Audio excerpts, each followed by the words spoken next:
So again, good morning.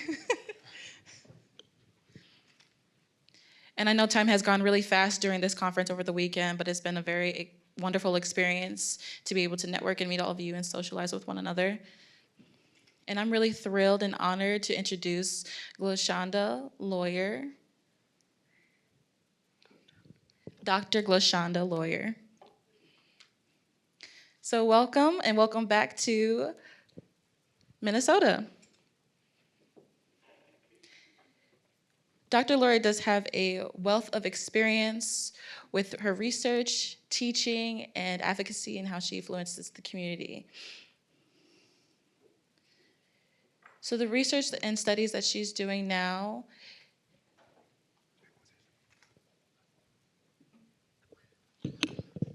So the research that she's doing currently focuses on multilingual and multimodal language language acquisition and systemic power. She's currently working in an organization that was founded by herself called COCOA Consulting and Research and Advocacy. She's also the co-founder of another research organization called Myers and Lawyer. So she does not only research and teach, her expertise spans far and beyond. She is involved in education from early intervention to high school to the post-secondary and university level. And so she also has international collaborations where she provides consultations, research, and advocacy for diverse groups and organizations. So I am beyond thrilled to have Dr. Lawyer here. But wait, before we proceed with the presentation, we have a special welcome for Dr. Lawyer. Some of our graduate students from the University of Minnesota have something for you.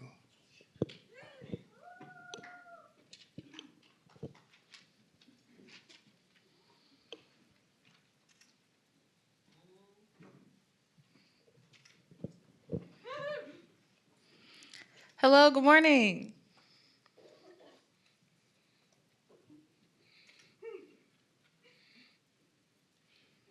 Okay, are we ready? Hello, hello. Welcome, welcome. Socialize, socialize. Collaborative, collaborative. Memories, memories. See you in 2 years. Wait, what? Gloshanda is here. Barriers, barriers. Breakdown, breakdown. Equity. Come, come. Hand wave, hand wave, hand wave.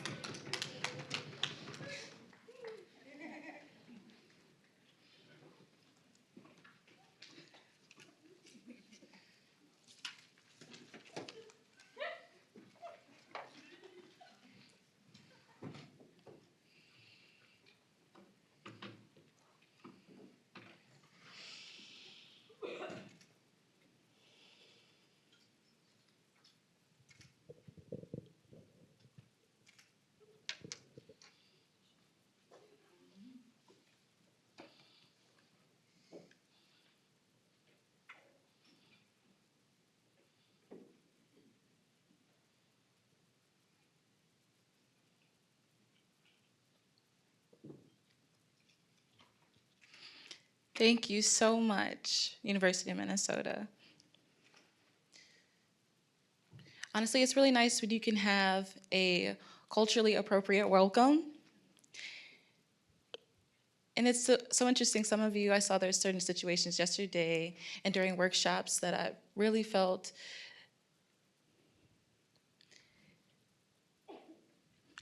For example, the class workshop hosted by MDMC, I went and attended that workshop, and there were two executive directors there. And as they navigated their stories throughout the presentation, I was taken aback by the similarities to my presentation and the stories that I'll be sharing. And I think that the comments, as I was sitting right next to someone else, I was saying that it's really we can use a lot of the things that we learn, the collaboration and the sameness in our advocacy work. And so the song of welcome to the stage is really, really, I find solace in it. And I definitely feel that my culture is here with us today.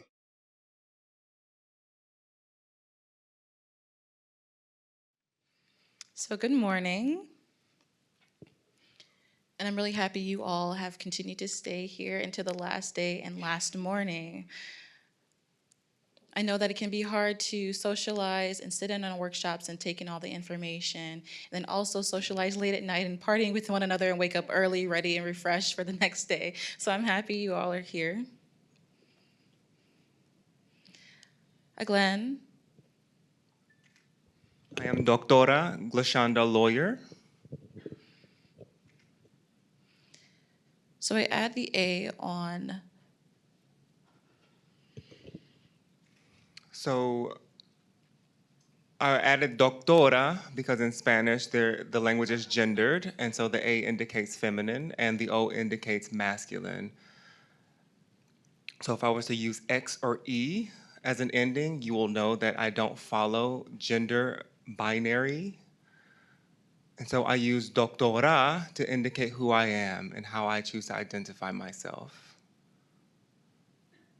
So I will provide a visual description. I identify as a Black, Afro-Latina, Indigenous femme. And if I was sitting and doing pro-tactile with you all, you would feel that I'm wearing a long sleeve shirt with a smooth texture. I have on a textured blouse that spans down to the ankle level. And so this is information for tactile access. I have my head wrapped in a bun in the back. I have a lip piercing, nose piercing, dangly earrings, and black glasses with gold inner framing.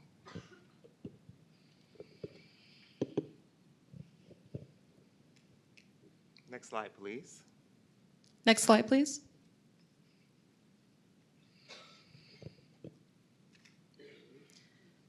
So I do often travel around the world.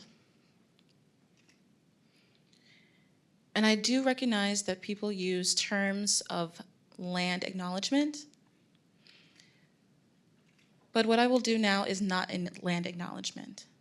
This slide does have a picture with an orange color background.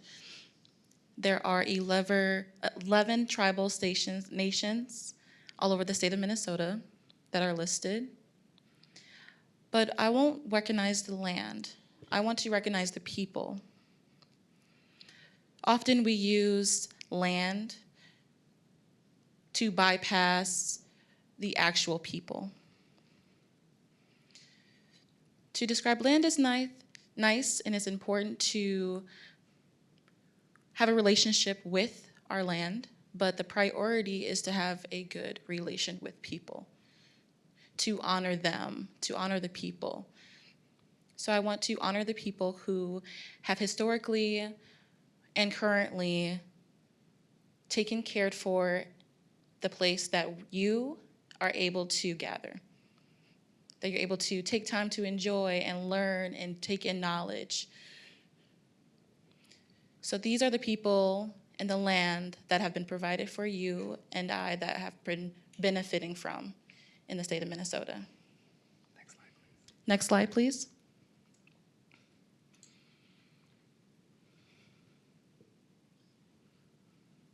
So beyond land recognition and beyond people and our value and honor toward them, I want to name that we ourselves are benefiting from current and previous harm.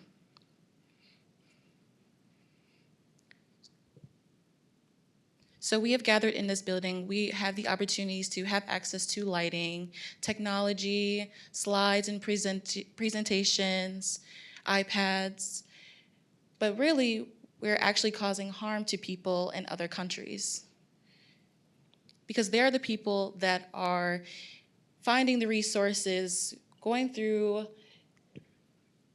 giving their blood, sweat, and tears to the work for our ability to benefit off of these technologies and resources, such as the Congo and Sudan.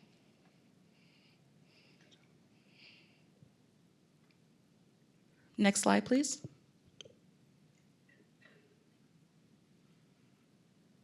So now I would like to provide context to what we will be embodying in this space. So before I just explain how we show up in this space, I want us to honor the people who make it possible for me to be here. My tribe is Cherokee and Taino. So from my knowledge, I am bringing here to you. So it's not only my knowledge that I bring before you, it's generations before me that have poured into me and made me who I am, to have a cumulative understanding of how I navigate the world. And I also would like to honor and pay homage to my partner in crime, who leads me, who knows that he leads from a place of equity. We research together, we co-author publications together, we travel the world together, who's always the wind beneath my wings and letting me know when I need to stop and sit down somewhere. And we often go into different spaces that are honestly hostile because of the work that we do. We are challenging the system that has been historically entrenched in a lot of people's minds and how they navigate the world. And having two Black American Sign Language interpreters, for example, is rare, especially in a place like this in Minnesota. And so I want to thank you two for what you two are doing as you navigate the highs and lows to be here to support me. I want to say thank you and recognize that what your experiences are out there are valid. And so I want to explain a little bit why it's important to have interpreters who are culturally responsive and in kind with my life experience. So multilingual and multi-ethnic person, as a multilingual, multi-ethnic person myself in this space, I have to really limit myself to have effective communication with you all. And so that means that if I just decide to randomly use an international sign language, you all may not understand me, right? And my interpreter will, but you all won't. And so I have to really suppress and dial it in and suppress other parts of who I am so that we can have effective co-created space here together. And so I think that's something that I want you all to always be mindful of. And one thing is my biases, right? I believe that every deaf, blind, deaf disabled, and deaf and hard of hearing child deserves to be multilingual or multimodal, period. Anything below that is not good enough. So I just wanted to open up my presentation by foregrounding my bias as I stand here before you. And so that bias influences how I engage with each and every deaf blind, deaf disabled, deaf and hard of hearing child. I do not approach it like, will I use American Sign Language? Will I use English? I approach it as language, an entire linguistic experience, right? What do you need to thrive? And I think that oftentimes we see it from a myopic viewpoint, right? We think of it like, oh, this child needs to be able to communicate with their family, or this person needs to be able to succeed in the community. Well, yes. But, and however, these children need to become global citizens. And so if I'm not prepared, if I'm not preparing a child to live in any place in this world, then I'm not doing my job. I'm not doing it well enough. And so my approach is to teach. My approach to my research has that lens. So for this space, I am committed to use only American Sign Language and only English for you all. And that is my communicative burden. So we have interpreters here, and they have committed to facilitate said communication for the audience's benefit. So now you all also have to commit to something as well. You have to commit to come to this space with an open mind and an open heart. Because if your mind and your heart is not open, it's not worth it. You can go ahead and exit stage left and save your time, right? So that's what I called a co-created space. And that's how we are going to be successful here throughout this presentation, okay? So now I also want to let you all know that culturally appropriate engagement, my culture, we back channel a lot.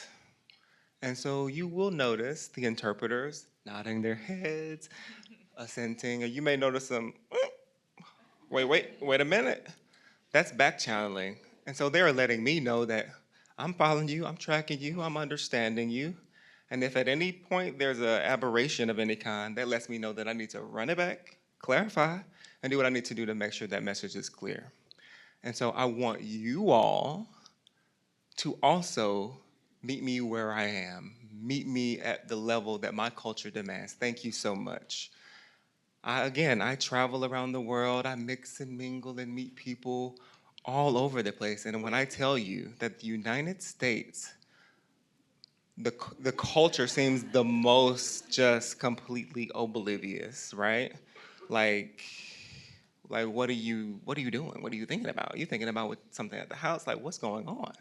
And so I need you all to meet me where I am right now, right? And I think I did a good job this weekend. I was very, I just kind of did my thing, stayed to myself. Hi, how are you? I'm good. But now I'm going to be me. Okay? All right? We good? Next slide, please.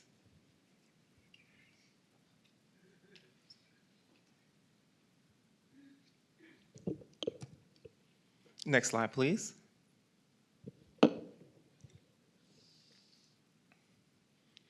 So, resistance, capitalistic, everything's now culture, right? But not here, not today. We are committed for the next hour and some change that we will take it easy. We're going to pace it out. We're going to go with the flow, and we're going to go based on our learning experiences. So that means that if I was to get through everything on the slides, that is wonderful. And if not, that's wonderful too. We're going to be fine either way, okay? So if you do want to make a comment or if you have a question, I ask that you do, but please come to the stage and make your comment. And make sure your comment is accessible for all, meaning that I don't want hearing people to come up talking while they're walking. Absolutely not. You wait till you get in position. You are handed a microphone. You get the confirmation with the deaf interpreter and the interpreters that you're ready, and then you proceed with your comment. We're all good? Perfect. Next slide, please. So now we're going to do some grounding, right? Are you all familiar with box breathing? I'm seeing some nodding.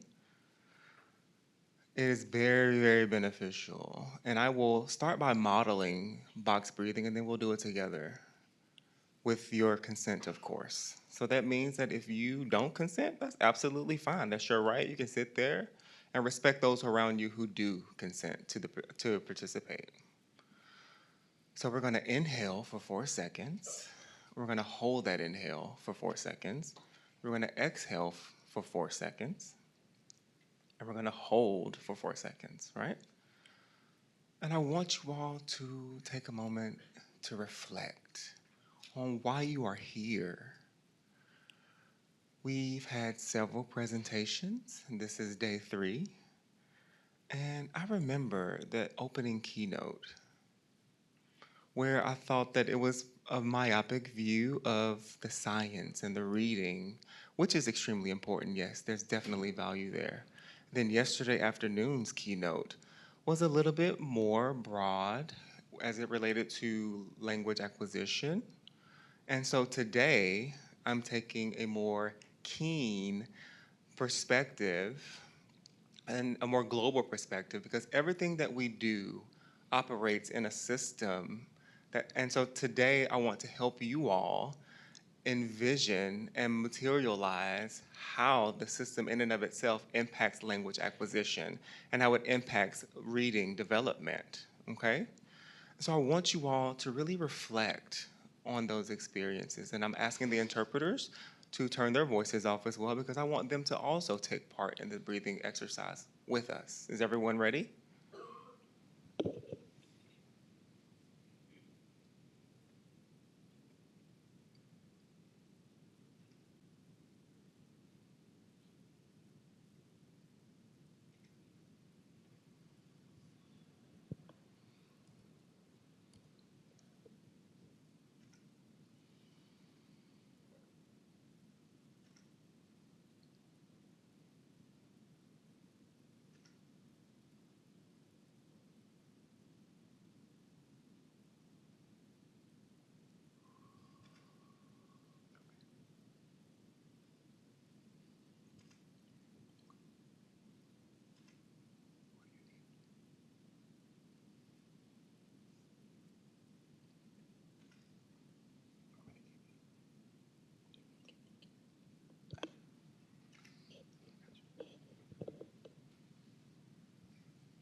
Next slide, please. So now I would like for all of you to join me on a journey. I'm going to divide the room using this handy dandy divider here. So you don't have to get up and move around. You don't have to do anything like that. You can just stay in your space and envision the journey. So now I'm splitting the room in half. Next slide, please.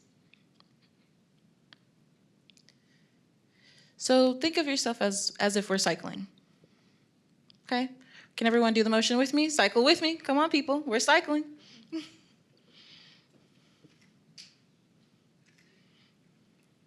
Faster. Come on. Come on. I want to see you. Wake up. Let's go.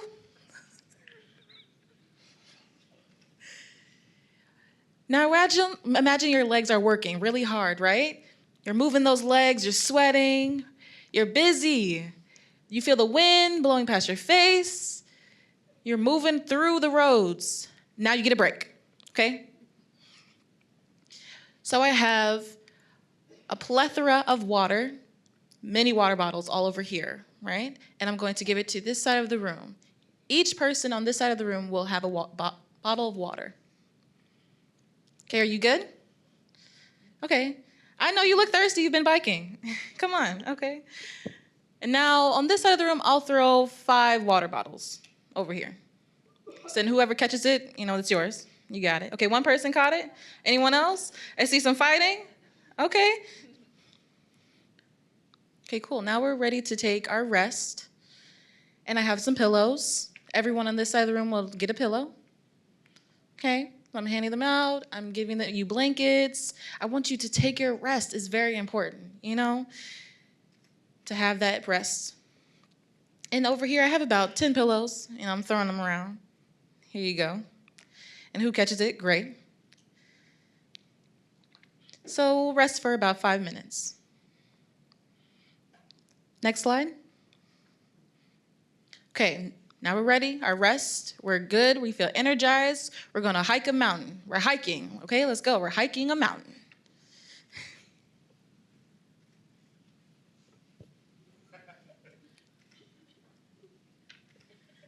Okay, we're hiking and we're hiking. Are you enjoying the hike?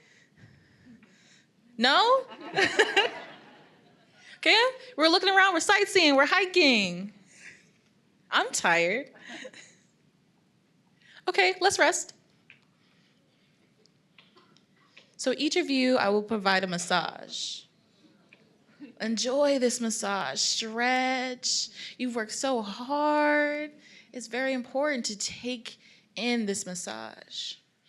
Okay, I'm still tired, yeah, but I think I could give a massage to 3 or 4 people over here. I think I could do that for you all.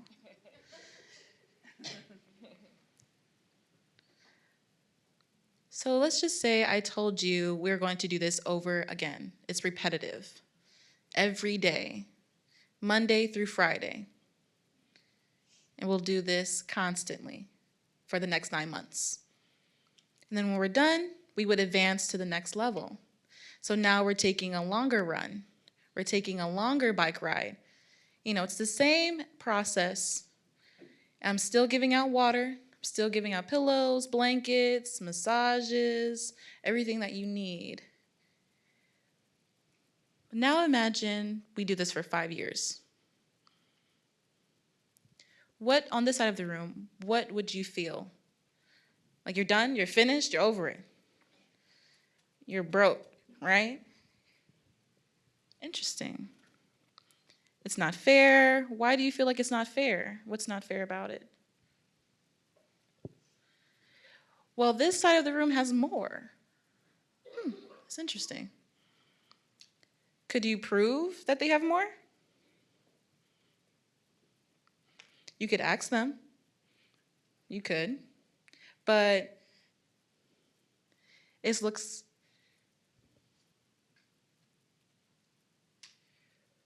So from my perspective, I can see that in my foresight.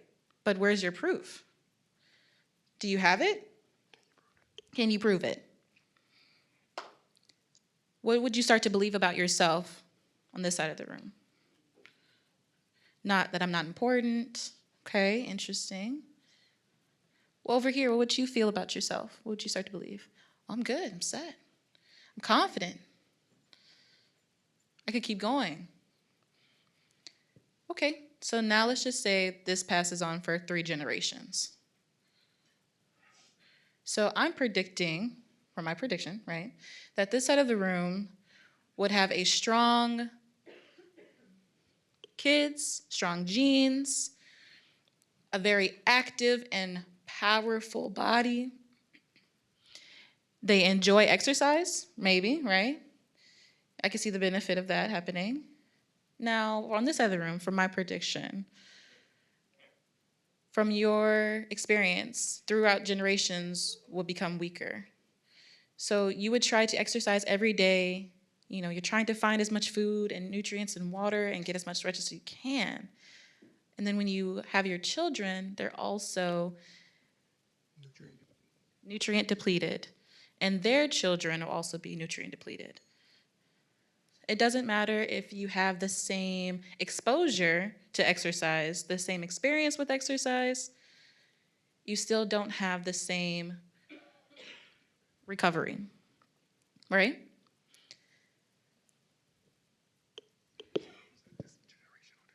So now there's a generational disparity. Next slide.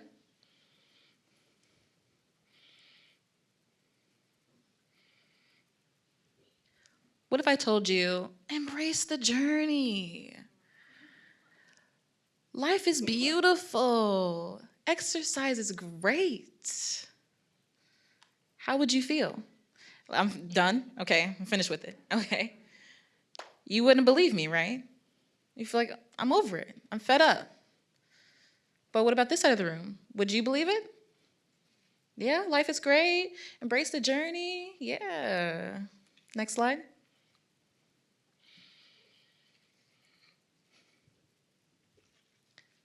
So the comment about, it's not about the arrival, it's about the process. The process is beautiful. It's worthy. It's worth it. But how do you feel? The process sucks, okay? Right? What would you start to believe about me? That I can't see you, right? What else? That I'm not important, that I think that you're not important, I don't see you as important. I'm a hypocrite? You wouldn't trust me? Okay, now this side of the room, what would you believe about me? I'm great. I'm supportive. I'm helpful. I'm a good leader. But these two ideas are conflicting, right?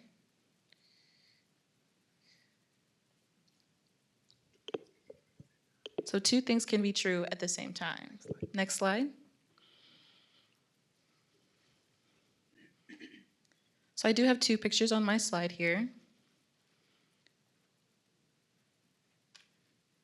The picture on the left is called allostatic load.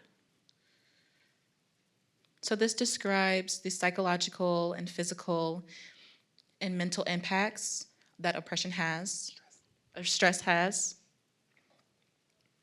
So stress itself could be neutral. Positive or negative stress does have both sides. Like with exercising, that's one kind of stressor. And that's fine. You know, it's good for the body when you have the right nutrients and support and rest, right? Kind of stress is okay. But what happens when you start to experience a negative side of stress? That's constant. With no support, you start to deplete. So this is what allostatic load defines. This is our ability to adapt and to address those stressors and how we are impacted and how our body and mind are affected. Are you familiar with the concept adverse child experiences? ACE. Use that acronym, ACE. So this is common in education and in the health field as well, to talk about how adverse child experiences when they're growing up, each negative or traumatic experience impacts the child's body and their development and how they function in the world as well. So when you think about ACE, we think about abuse, trauma, death in the family, drug use in the family, but we don't talk about the language deprivation as being a part of ACE. We don't talk about the constant oppression and how it leads into ACE. So I want you all to keep that in mind as well. Next slide. Okay, so this presentation is not a place for inspiration. It's not where I'm going to help you feel good. Okay, I'm sorry, I won't. I'm not. I'm sorry, but not sorry. So this is your matrix experience. You can either take the red pill or the blue pill. That's up to you. So what I give you is up to you to decide what to do with it.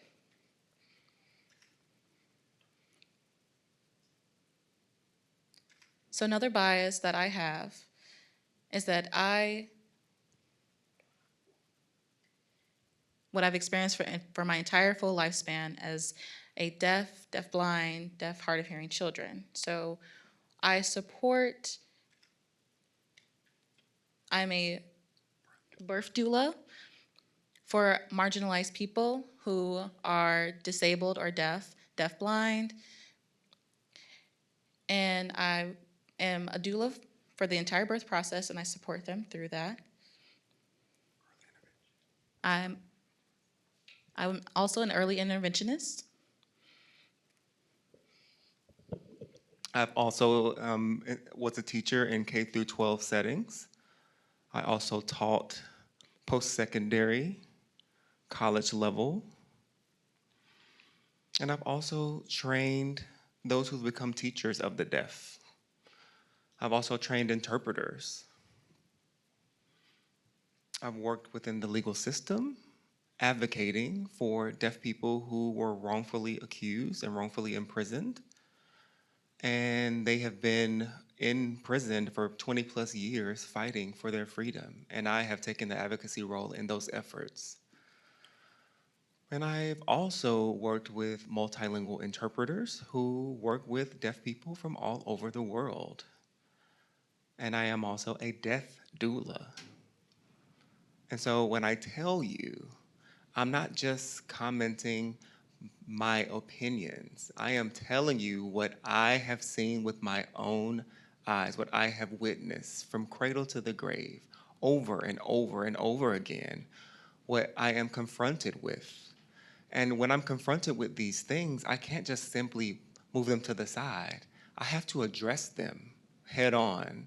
And I'm trying to use my cumulative experience and right now to help you all understand your role within the system that I just described. And I will tell you that most deaf imprisoned people are there because of you all. Not you all literally, but but because of teachers, because of interpreters, because of audiologists, because of speech therapists who have failed them since time immemorial. And so please, please take offense where offense is due. And if it's not, that's fine too, but you still play a part. And so, you know, people who see a crime happen, right? Right now, someone gets robbed or something gets stolen. So we will have two groups of people, right? Two types of people. You have the people that are like, not, it ain't my business. Lucky ain't happened to me. Not my monkey, not my circus. We good over here. And then you have people who are like, oh my gosh, somebody help, somebody help. And I'm that helper, right? I'm the one to intervene every single time because every time that I don't, every time that I'm a bystander, I'm supporting the person who committed the crime. And so I am aiding and abetting their escape, essentially, right? So I want you all to envision yourselves in either one of those groups. Are you the bystander? Are you the person that is action-based, right? Who's actively supporting the victim? Next slide, please.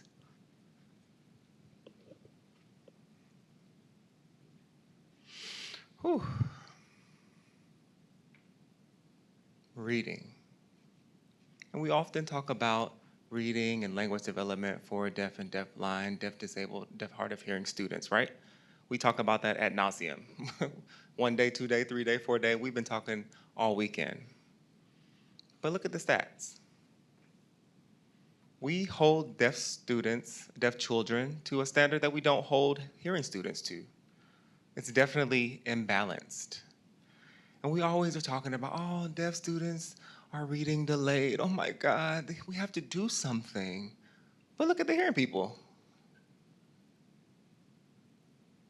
Here in the United States, a quote unquote developed country, these are the stats. 54% of US adults are illiterate. I hate that word, but the National Reading Institute uses that word. So that means that they have a below a 6th grade level for reading. I'm not really sure about you all, but I remember my years as a teacher always hearing, you know, oh, deaf children graduate high school with a 3rd grade reading level. But how many of y'all have seen those comments, right? Right? And so if the deaf child graduates with a 3rd grade reading level,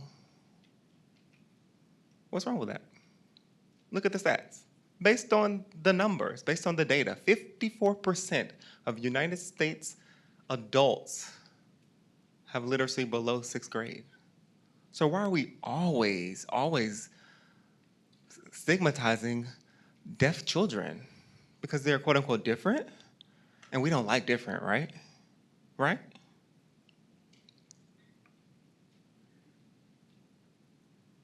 And I also think it's important to recognize the third point on the slide, that 2/3 of adults who are illiterate all over the world who can't read and write are female. And one thing that I like from the National Reading Institute, they did explain and elaborate about why that happens. Does anyone have any idea why that is the case?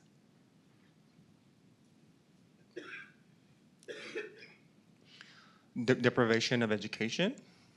But why was education deprived?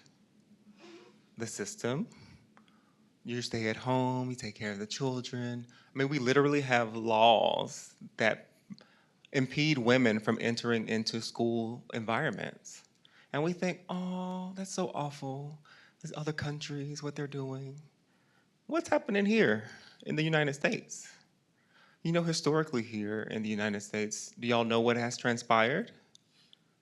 Segregation, voting oppression and suppression. So let me take it back and give you a little bit of context. Back in the day, that's questionable. Recently, slavery. During slavery, we had formal laws that banned slavery, meaning black and indigenous people. It banned them from reading. Literally, you could not read. So that means that we're setting up this disparity from jump using legal, using the legal system. So when slavery was abolished, then came voting. So what was the criteria for being able to vote? Does anyone remember? You must pass the reading test, right? You had to pass a reading test. So what does that mean? So the law says that you're free. The law says now that you can vote, but you can't read. So you can't vote. So this is 2024, and I am a second generation reader in my family. So that means that my mom was the first generation reader.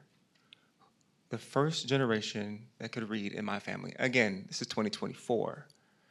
So how many other families are in the same boat, right? How many barriers that we had to overcome just to try to get equal footing with people who have been reading for generations and generations.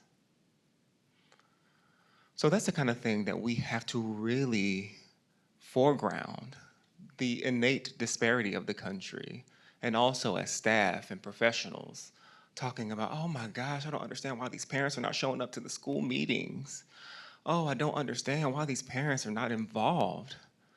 Because they are busy trying to bridge and close that gap that they started from a point of disadvantage that started generations ago. Next slide, please. Ooh, okay. Intersectionality. Are you familiar with what it is? I'm seeing some yeses. Got this table saying yes. Anyone else? Everyone over here familiar? Okay. Often I've seen and heard comments about intersectional identities, and I'm like, skirt, skirt, hold on. Really? You? I'm like, oh my gosh, this intersection of this and that. I'm like, pause. Uh-uh. Intersectionality means multiple layers of oppression based on your identity. So when I see a white man say, oh my gosh, my intersectional identity and la la la la la, I'm like, you're what? It doesn't apply to you. So it's important to be clear in your understanding that intersectionality means multiple layers of oppression in society because of your identity.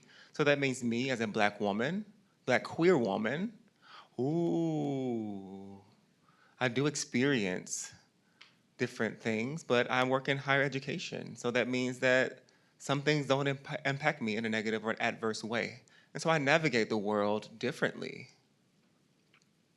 So oftentimes you hear the comment, Kimberly Crenshaw, who coined intersectionality, failed. That's a falsity, correction to the interpretation. That is not true. She did not come up with intersectionality. She actually coined the term intersectionality, but the concept was established long before by black queer feminist theorists. So Kimberly, again, brought the term to the legal sphere so that it was recognized because we knew that something was happening, but we couldn't prove it in the court of law. And so women would go into the legal system and voice their grievances that I experienced discrimination, and the judge would say, Well, pick one. Are they discriminating against you because you're black or because you're a woman? I'm like, both, right? What do you mean, one or the other? Both. So that is the concept of intersectionality in practice. Just to be clear, I just wanted to make sure that that was a takeaway because it is an important takeaway. Intersectionality happens at 3 levels. We have structural intersectionality. And so that means that there's different systems working in concert to negatively or adversely impact a person. We have political intersectionality, not political like politics. That means that I have 2 identities and I need to advocate, but the identities conflict with one another. So what do you do in that instance? For example, there's a strong Hmong population or community here, and there's a Hmong school here, correct? Very strong, entrenched culture.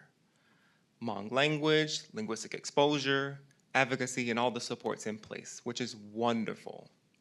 So you have a deaf school here as well, a school for the deaf. You have 2 deaf schools who advocate for deaf culture, sign language, English, all the things, uplifting language acquisition. That's great, right? So what happens when you have a deaf Hmong child?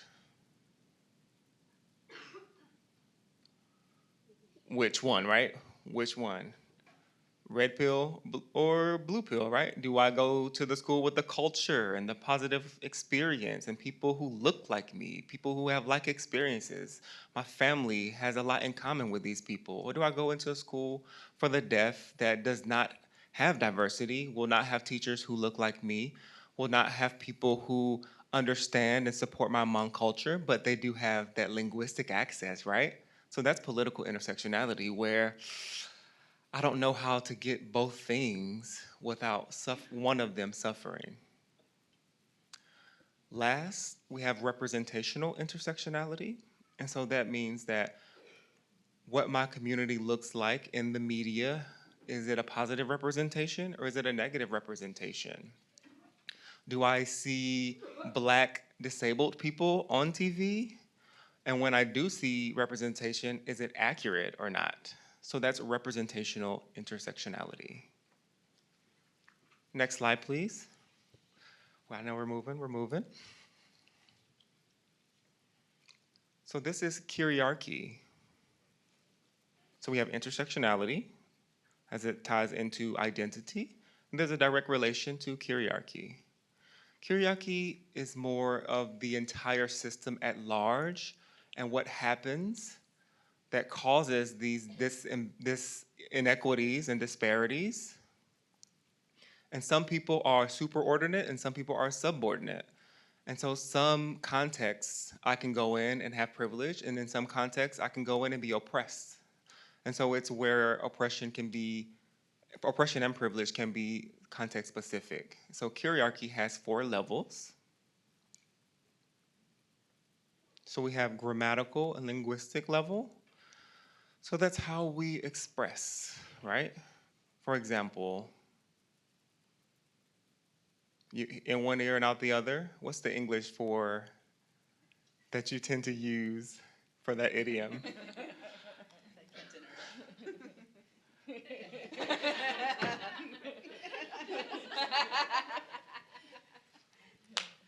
So there's also an idiom that says to fall on deaf ears. Did I say deafness was bad when I said to fall on deaf ears? I didn't directly say it, but it was definitely implied. Or comments like blind to the truth. Did I say blindness is bad? But it was implied. Because if I tell you that, you feel like, oh, I am not blind to the truth. I understood it. I understand. Or there are other comments like, let me think. I have my notes for that. 1 second.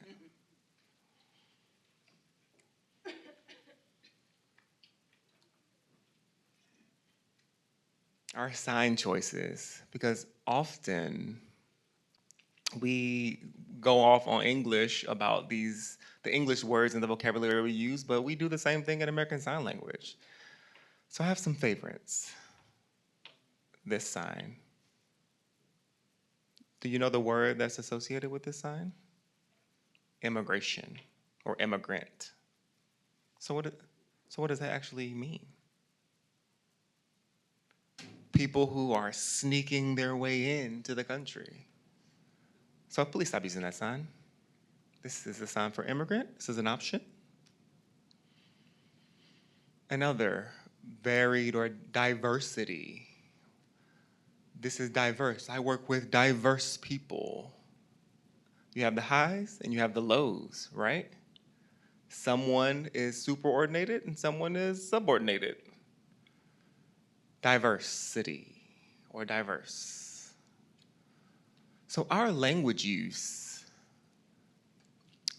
implicitly reveals what we really believe. And so next we have symbolic cultural level.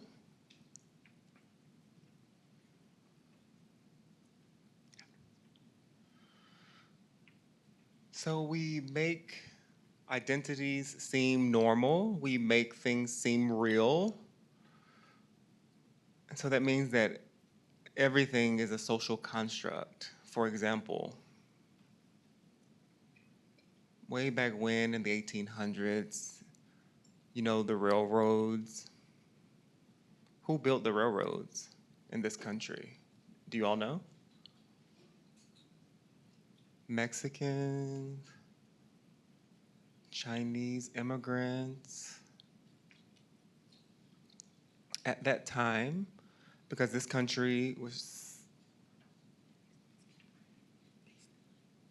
is really focuses on skin color,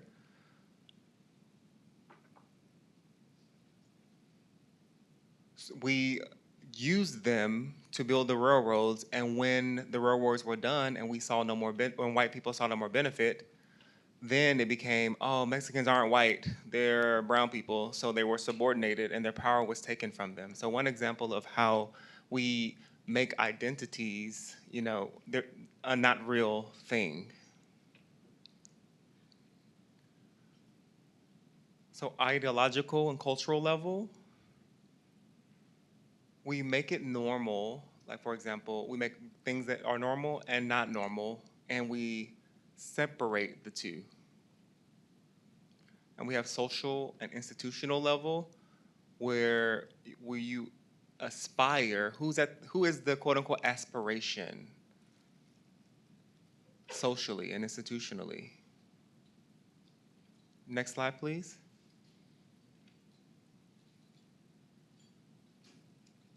Next slide.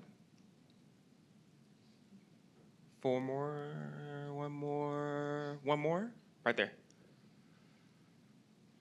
So here you have some examples. So I want you all to focus on the social, the social level, the social institutional level. So we make laws and develop systems, and then we figure out how they can justify our actions. And so monolingual school standards, we all have K through 12 standards that we have to comply with when teaching children. And that is a direct correlation to reading, right? And so for reading, we have children who come to this country who have full language from their respective countries, full sign language from their respective countries, but they don't know English. And so they're labeled illiterate. And we address them as languageless. And that's not true. Because our system is based on one language, that language being English. And, you know, some may argue for Spanish and ASL in there as well. But we are not at a place where we are ready to fully embrace multilingualism as a standard.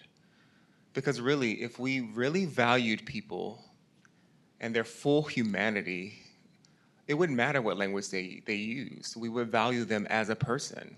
And so that means that when we have a deaf child who shows up using LSM, Mexican Sign Language, you would say, that's awesome. That's great. You see them as the whole child, and then you figure out, how can I support you in your LSM? Next slide, please.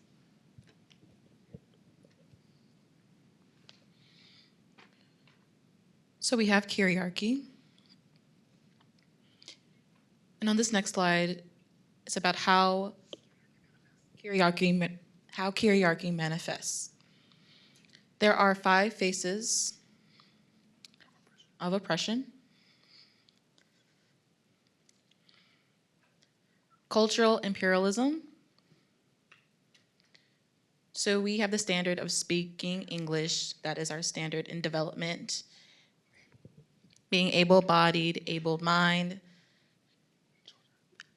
with our children. And if that doesn't match, then we automatically dismiss them. We feel like we have to fix them.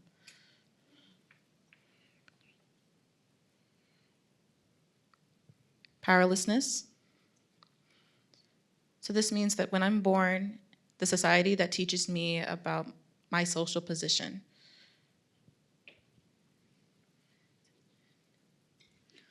If I am someone with privilege or from someone without privilege, and that's something that I can't change. Marginalization. This means I'm not included, for the simplicity of the term. Exploitation. Often we exploit for the benefit of the higher group, the dominant group. So how would this benefit? We say things like, you can use ASL, but we have to support your English development. And ASL will foster their English development. But we're not valuing their ASL use. We're using ASL to access the English. So we're taking advantage of ASL to benefit that foundational English.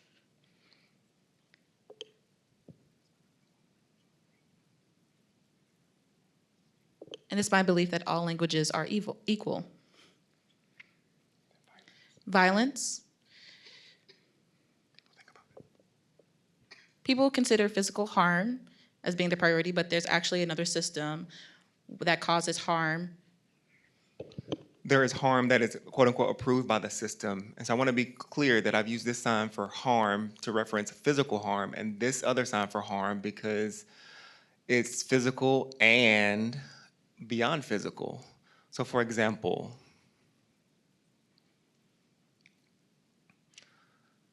suppose you have a child who is placed in a particular room with no ability to socialize or interact, no ability to engage, and I decide to give the child maybe 2 or 3 times a day to visit, but no real forming of bonds, no real, bathing time or bath time is not very often. It just kind of leaves that child in isolation. Would you agree that that's harm? All of you all unanimously agree that that is harm. But what if I said that there's an older person in the same situation, that I just kind of leave them in the bed all day, and I bring them food 1 or 2 times, and just kind of leave them there with no real interaction, no real connection or exchange? Would you agree that that's harm as well? Right? So let's just say, if I were to say that you have a murderer, and that murderer is put in prison, in solitary confinement. Is that harm? Yes. All 3 scenarios are the same, but and however, the legal system has approved, quote unquote, or endorsed a particular type of harm. That is called legitimized harm. So that shows that violence is included in all types of, quote unquote, legitimized harm. Next slide.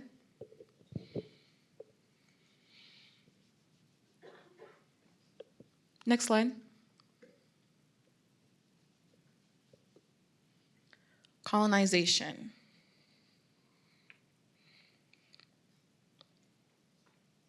I know we see the word colonization as in relation to land, but it also can be a part of the mind and body.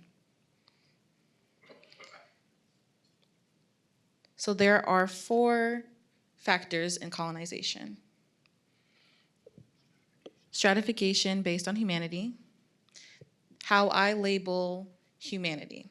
So some people could label things as fully humane, or other things are less humane. And often we'll use a language like, if you killed an animal, Like if you were to murder someone, they'll say, "Oh, you're an animal." And sometimes we feel that, any type of harm that we experience going forward, that person, they deserve it, right? And so we make decisions about people and their humanity based on instances like the aforementioned.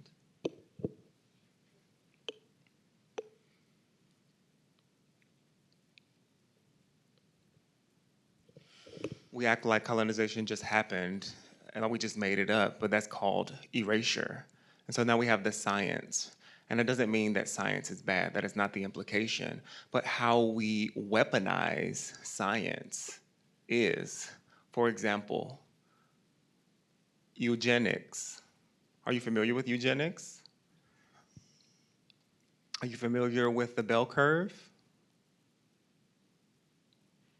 So the history of the bell curve, can anyone tell me what that is? Segregation. So the goal of the bell curve was developed from eugenics with the goal to decide what the perfect human is. And so you have this person who is lower and this person who has higher intelligence on this side of the spectrum. And so the point was to shift the curve to the higher side to deprioritize the lower side. And so later, based on scientific research, they decided to measure, for example, the size of the head. They wanted to prove that, for example, Black people's head size was different with the intention of showing inferior intelligence because that meant that the brain was smaller. So that's weaponization of science. So that is the correlation of science and colonization. And so the keynote with Dr. Caselli, where she was talking about language acquisition, she commented and said that the 4 research questions that she was addressing the 4 research questions, and that 3rd research question asked, does sign language impede English development? And her comment said that that question in and of itself was deeply harmful, extremely disappointing. And that's true because of how we use science to prove our bias, to prove our linguistic oppression, and the like. We have schooling.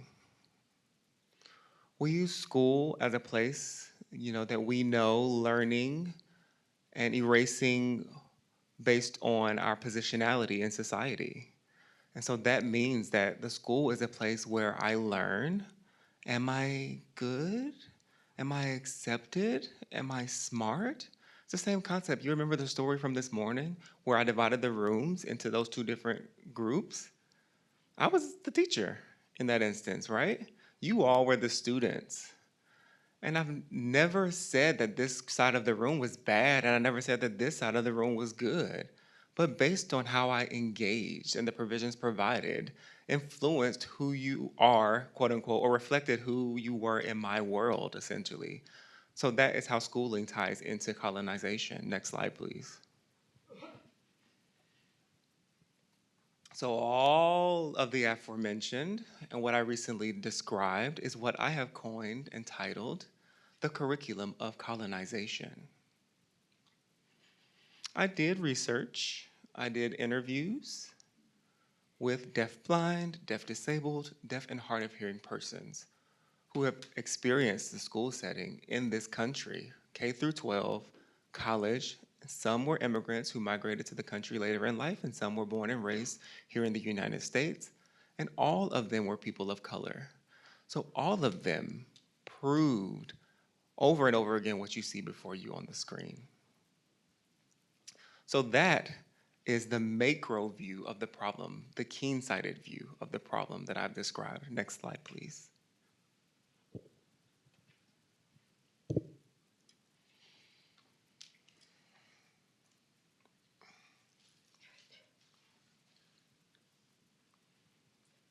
So on this slide, it says, the water is being poisoned at the epistemological well, where power is most dangerous because it is most unnamed.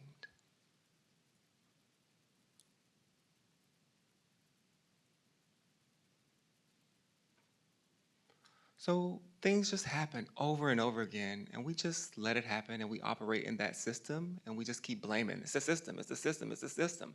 I don't have another choice. I have to follow what the system tells me to do, right?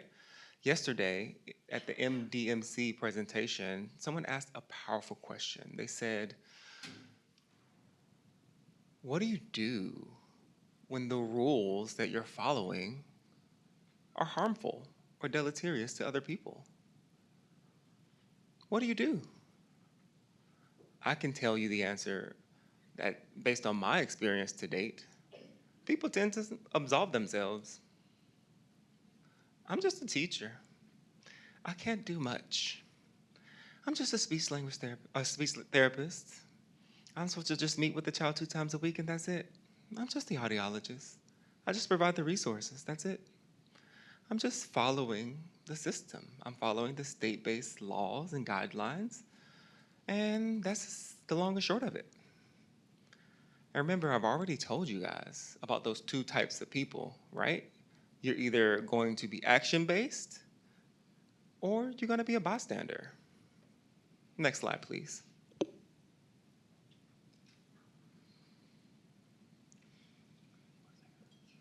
Pedagogy. So the theme for the conference is building the future together.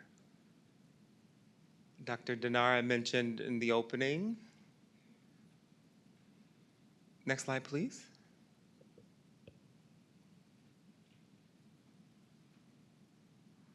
So how do we build a future together when deaf-blind, deaf-disabled, deaf and hard-of-hearing children experience these things? And that's what we've been building since time immemorial. Autism, ableism. So that means we prioritize people who, quote unquote, have normal development. Distantism. That means it's what we train or how we train people to distance themselves and to value, quote unquote, distance or touch avoidant. For example, you have worked with children. So what happens when you read stories with your children? What tends to happen? They sit, yes, they sit together, and then what do? You have a book, and then you show the book, and they touch all over the book. They touch all over the pages.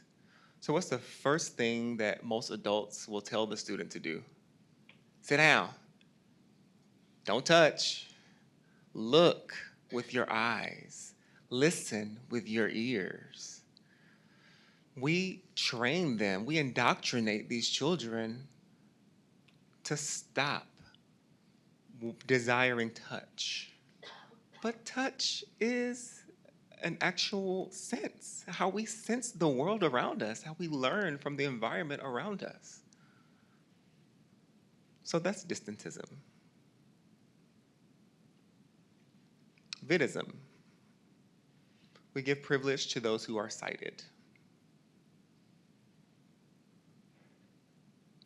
Linguicism is linguistic oppression. So that means that we set English spoken English at that, as the standard.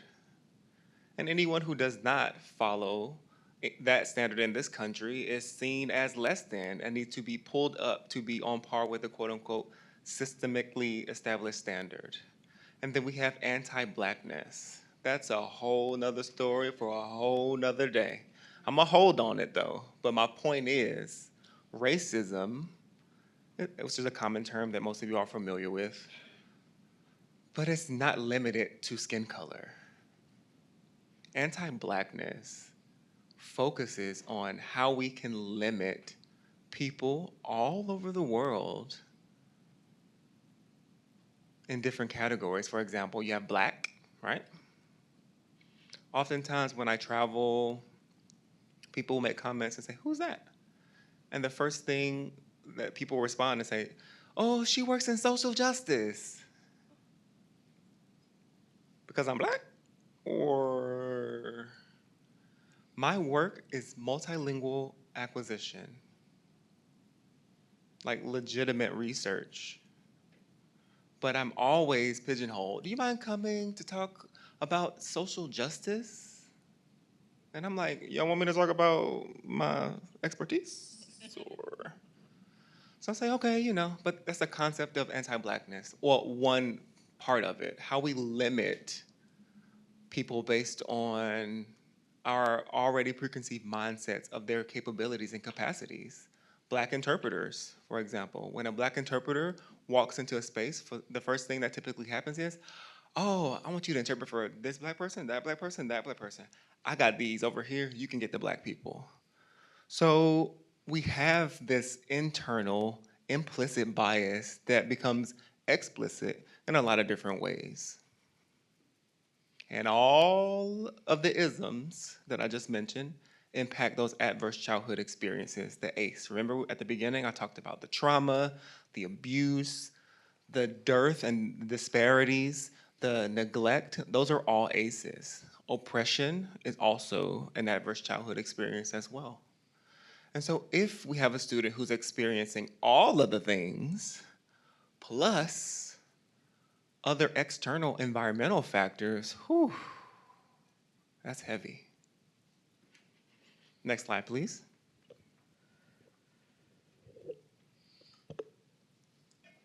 Next slide.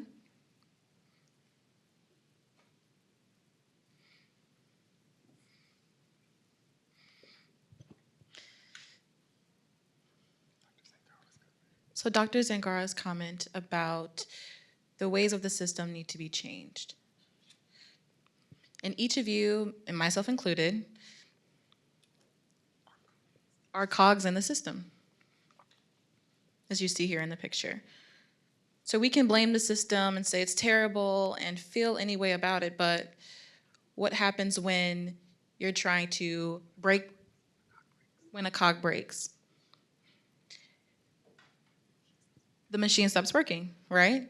So we need to recognize that we are the system instead of thinking there's an elusive thing out there that is influencing our ability to influence our environment.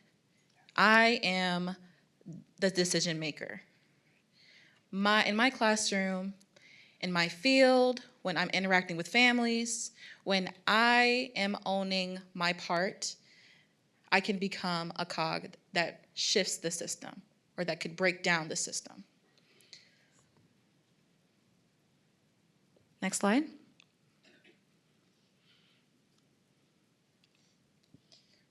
What time is it? Okay.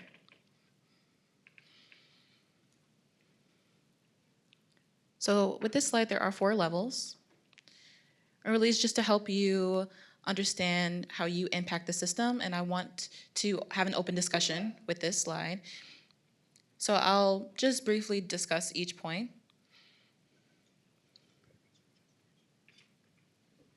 Pedagogical transformation, how we remove power and authority in our spaces of influence.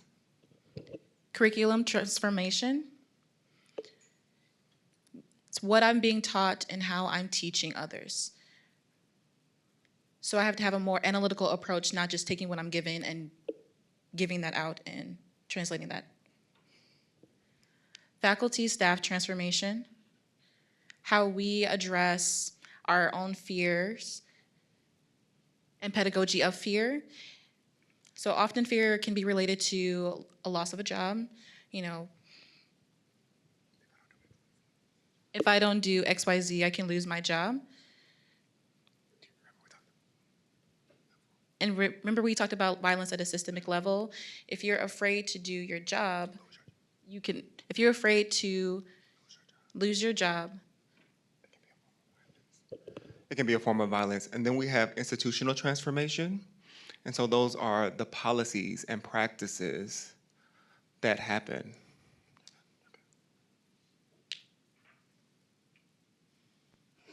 Next slide, please.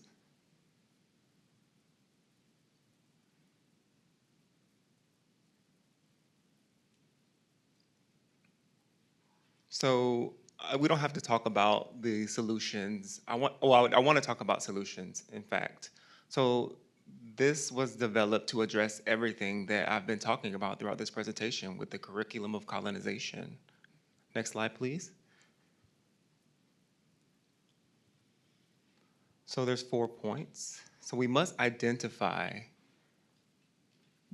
the colonizer's coat, right? You all are actors in this. So sometimes the colonizer's coats that we put on in the system, we cause harm, and then we conveniently take off that coat. So my methods and my teachings and my analysis of the processes, I have to be ready to challenge the system. My everyday, moment-to-moment decision-making, my behaviors, to address the hierarchy, to address intersectionality, to address colonization. So these will prevent those negative experiences affiliated with oppression and adverse childhood experiences with, for example, educational policies, higher education, training teachers, training interpreters, training speech language pathologists, and the like. And then we definitely have to apply this to the school context and the school setting, because oftentimes we come to conferences and we take in a lot of information, but we never implement what we learn, and that has to stop from this moment on. If you know and you don't do, what's the point, right? Next slide, please. Educational policy. I've been hearing about the READ Act. READ Act. I live in a state that does have the READ Act. I'm raising multilingual children.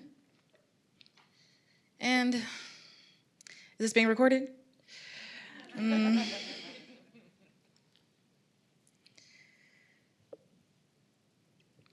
People who make the policies are people who, how do I say this? Who don't have life experience. I just showed what happens to deaf, deafblind, deaf disabled, deaf hard of hearing children in the system, in the education system. There's autism, distantism, vidism, all of the isms. These are based on the people who are making the system.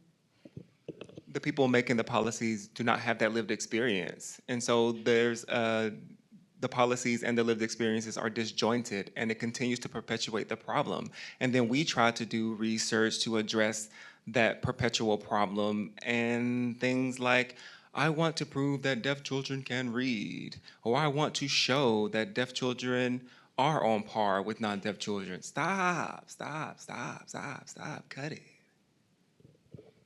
Look at the problem. What's wrong if a child is different or part of a different reading system? Isn't traditional English? That's not a problem. But because they don't follow English or know English, then it becomes a problem. Then it becomes a problem at a systemic level, and there's this domino effect. Stop.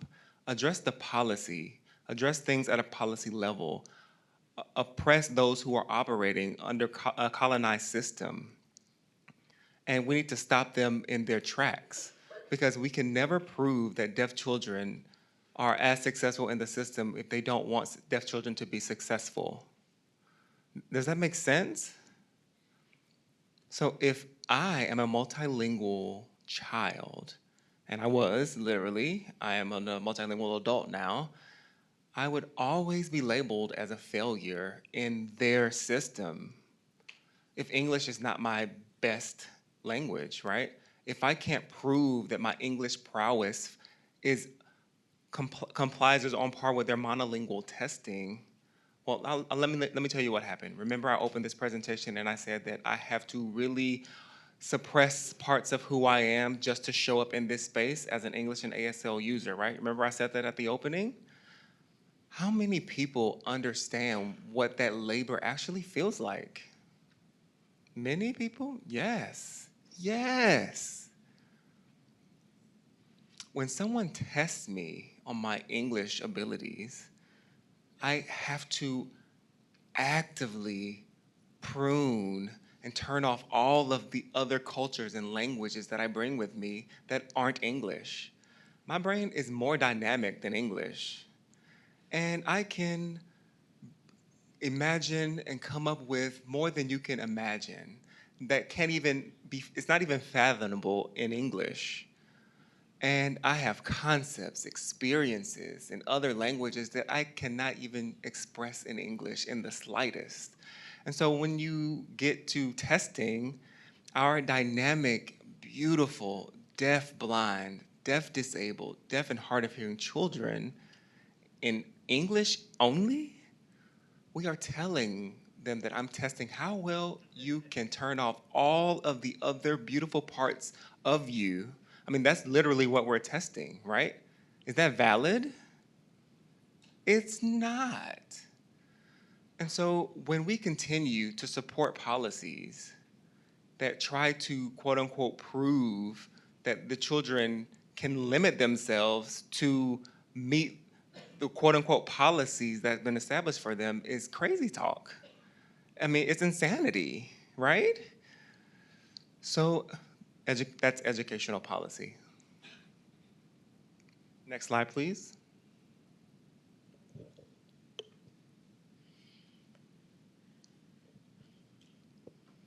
Higher education preparation.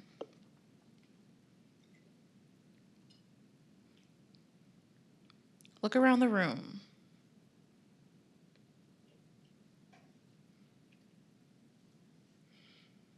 I see 3 people who looked similar, who are same as me. Am I lucky?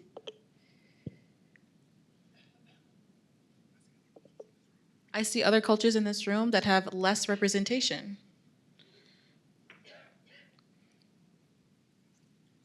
You have access to higher education. If 50% of people or more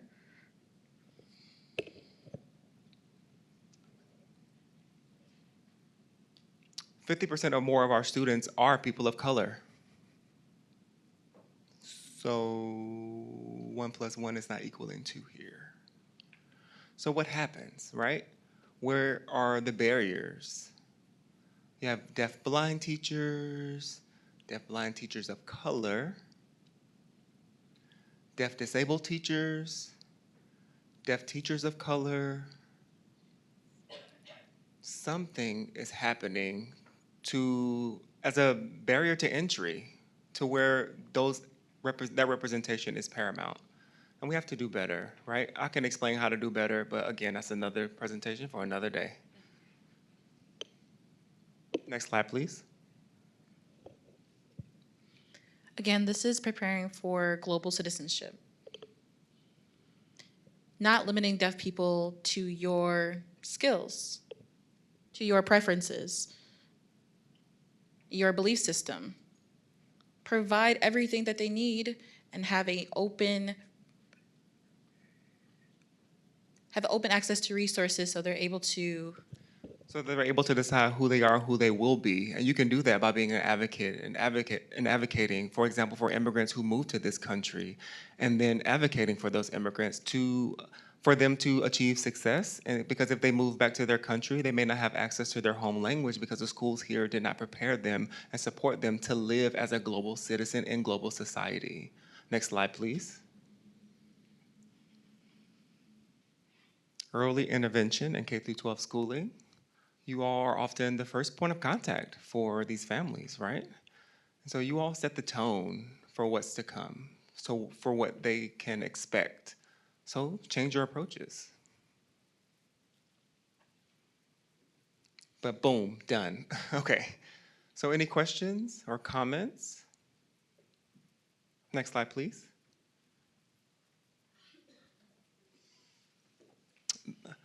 This is a GIF. It's like learn, comment, question, but it's not GIFing. So any questions?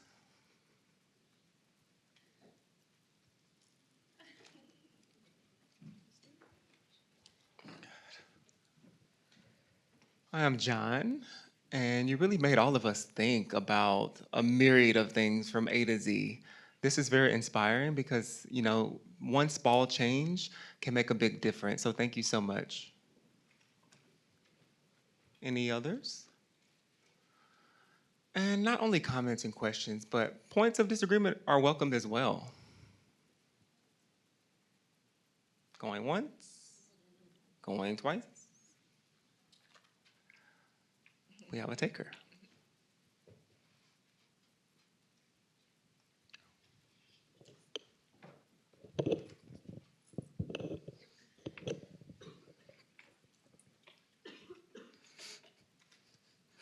Hello, this is Jessica.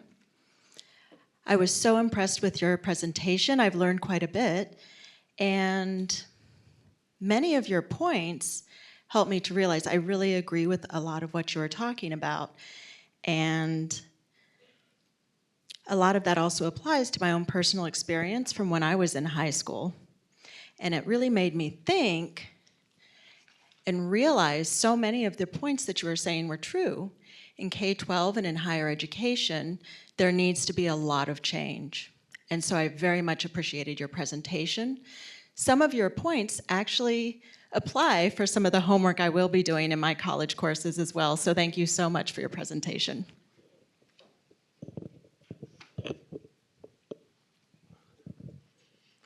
And thank you so much for your comment. It's really, I hope to have more community representation from people like you who can, because really deafblind children need you, right? But deaf children need you as well. And so that's one thing that I wanted to add, the dangers of categorizing or grouping people. Like deafblind children need you, I said that, but all children need you, right? Hearing, deafblind, it doesn't matter. All children need you. But we will focus on the label that we've given. Oh, PT's only for deafblind children. No, all children should be learning protactile, or PT for short. All children should be learning American Sign Language.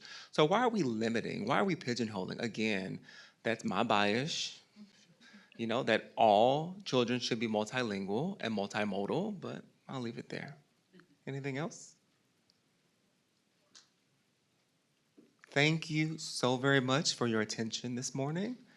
Thank you for being here. It is an honor to be amongst you and in your presence. Thank you.